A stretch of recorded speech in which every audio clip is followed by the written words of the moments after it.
Hi everyone, it's Ryan here from the London Craftsman channel. How are you keeping? Today's video, I'm going to be showing you a little hack of how to fill a joint of two components using paint, okay? And I'm going to show you why in just a moment, so don't go anywhere. See you in a bit.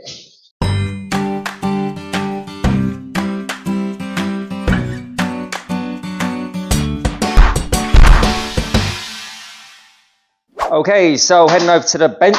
Sean's working away, don't worry about him. We got a little leak as well, so we've got two buckets hanging down. Let's get on to what the video is all about. Okay, so everyone needs to fill components, no matter what you do, whether it's pinholes or it's joints. Today I'm going to be showing you a joint, for example, this trim that we had to extend. To be honest, I could just get a new piece out, but I thought this was the perfect opportunity to show you this hack, okay?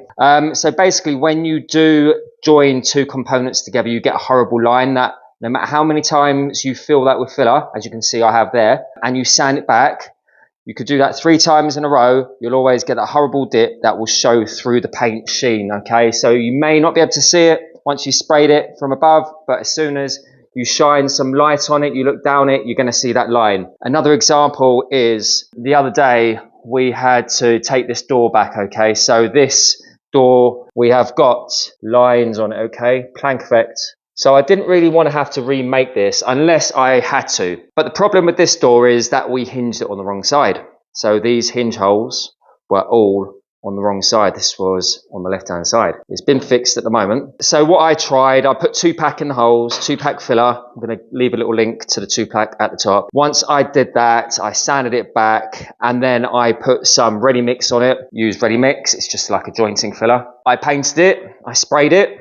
And it came back, the holes, they were showing again. And I did that again. I put the ready mix on it once more, sanded it back, gave it another coat, and it showed through. I just thought to myself, there must be a way of getting over these outlines of the holes, okay? So if you have a look here, try and get the sheen, there is no evidence of those hinges anymore. So I just thought, okay, let's get that paint, get the gloss roller, and use it like a high build primer, like for a car. So when somebody is spraying a car or they need to fix a dent or a chip, then they would fill it and possibly use a high build primer.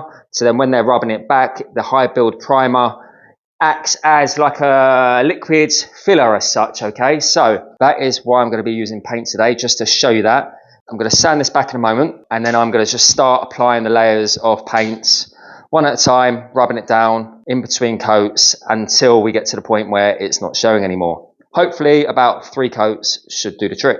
Okay, so I'm just using 240 to rub this down.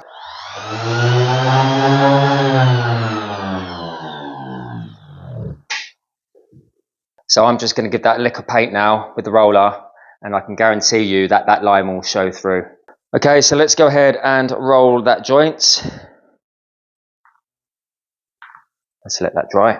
Still see the line, okay? So it's had a sand, so the sheen isn't quite there, but we're just going to go ahead and give it another coat of paint. So I'm going to be putting it on quite heavy and really build up that paint. You can see the texture of the paint. That's what we want, just a thick texture, because we're building it up and then we can sand it back, effectively filling that little void in between the two pieces that the filler never wants to do properly. So yeah, that's got a nice bit of paint on it now. Do this edge too. Again, go quite heavy on it. There we go, that is the second go with the roller. Let that dry and come back to it once more. So I've sanded down the second layer of paint now, gone through ever so slightly on the front, but I really wanted to get that smooth. So there's the joint. And it's really, really smooth. So I'm hoping that with one more coat, on the 3rd coat, we should get over the fact that there was a joint. So yeah, let's go over it once more with the roller. I'm not going to go too mad, because remember, I am going to spray this after the whole piece as a whole, or paint it as a whole component. All the paint right now is for just filling that joint, using it as a high build primer as such. So I'm not really worried about if any of the patches show through. It's just all about filling the gap. There we go. Just making sure that it's all high. And that's the layer that we're putting on. I think with one more sand back after that, it should be absolutely fine. Let's come back once it's sanded and show you what we got, and then we can spray it up. So third coat is on and dry now. So that's the way it's dried. So it's quite lumpy and bumpy, and that is the plan to give us some height. Okay, so we're going to go in, just sand that once more back, and hopefully we'll get a nice smooth surface like the rest. And then once that's done, hopefully we won't see the joint anymore. So yeah, that little texture, we're going to try and get rid of it. We got a used 240 on, okay, and we've got the Hoover set up on the sander.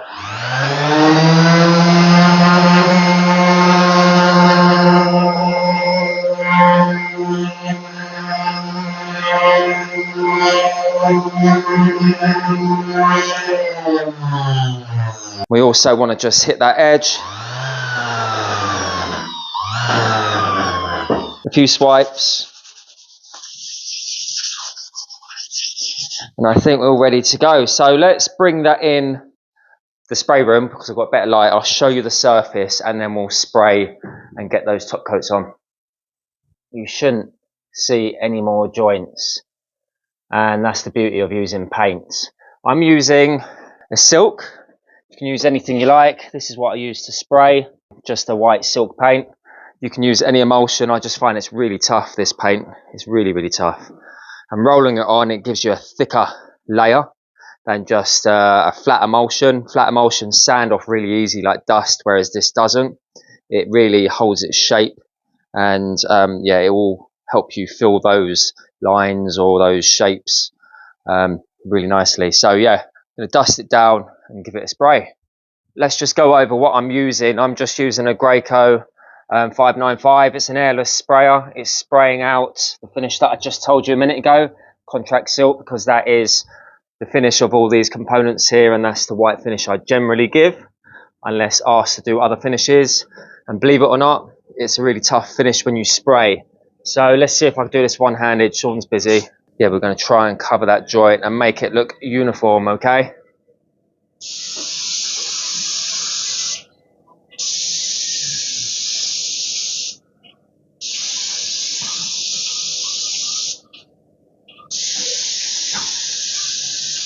Let's see if we can catch it in the right lights.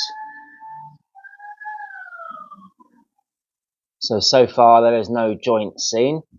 And if you didn't do the paint technique, no matter how many times you spray this, you will see through and see that joint 100%, okay? I'm going to let it dry because that will show us the exact finish. Remember, I want to put 2 coats on this just because after any filling and sanding and rubbing down and scratching up the surface, it generally needs 2 coats to give it its best look or its best finish. It's had its 2 coats of paint over there. Let's see if we can move it into position and get some good light on it. So here we have it, completely free of any lines or any joints. And yeah, just with a little bit of paint. It's an awesome little technique to be able to get rid of those joints. Like I said earlier in the video, we used it to fill the holes of hinges, but sometimes you may have bigger holes, smaller holes, different shape holes. Joints especially, they're the ones that this technique comes in handy. So yeah, I'm really happy with that. I could have made a new trim, but decided just to make a video of it and show you that you can just use paint as a filler, as a high build primer as such, to build up a few layers. Put 1 layer on, you let it dry, you sand it back, and you do that a few times until you're ready to get that final top coat on with a roller or a sprayer, and jobs are good. And there we go. Yeah, I hope you found that useful. If you have, like and subscribe, the usual. Leave some comments. Tell me what you think about it, if you do it yourself, or if it's something new to you, or if it's helped you out. Other than that, guys, thanks for watching. Have a great Sunday. I'll see you next Sunday. Ciao for now.